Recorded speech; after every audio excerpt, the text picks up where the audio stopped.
Bonjour mes amis leaders, c'est Rachel Degg de Panaché Profit, formatrice en leadership et coach de courage. L'inspiration pour aujourd'hui vient d'une session que j'ai faite hier avec un groupe de leaders où on regardait les lois de développement.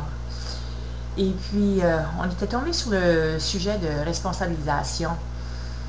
Un des participants avait mis en question lorsqu'on enseignait nos employés certaines méthodes, puis qu'après un bout de temps, il y avait une réalisation, il racontait une histoire, il y avait une réalisation que un employé lui avait venu pour lui poser des questions au sujet de quelque chose, puis il ne savait pas la réponse.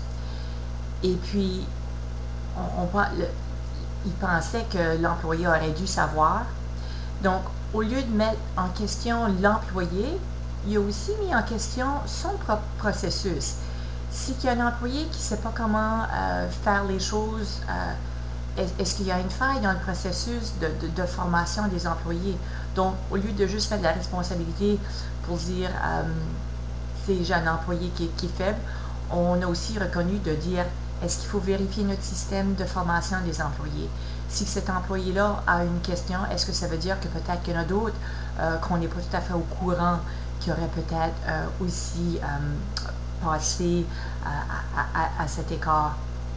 Donc, quand vous réalisez qu'il y a un défi avec vos employés, c'est de quel côté que vous allez? Est-ce que vous questionnez seulement l'employé ou est-ce que vous questionnez aussi votre processus pour voir s'il y a des failles? Des années passées, quand je commençais à apprendre la formation, il y avait un dicton qui m'a toujours resté dans la tête, c'est lorsque l'étudiant n'apprend pas, c'est pas la faute de l'étudiant, c'est la faute et la responsabilité de l'enseignant. Et donc, je pense comme chef d'entreprise, on a un peu aussi cette même responsabilité-là. Donc, à vous à questionner quand les gens viennent avec vous avec un manque de compréhension, de quel côté est le problème et donc de quel côté est la solution. Sur ça, je vous souhaite bonne journée et puis bon leadership comme toujours.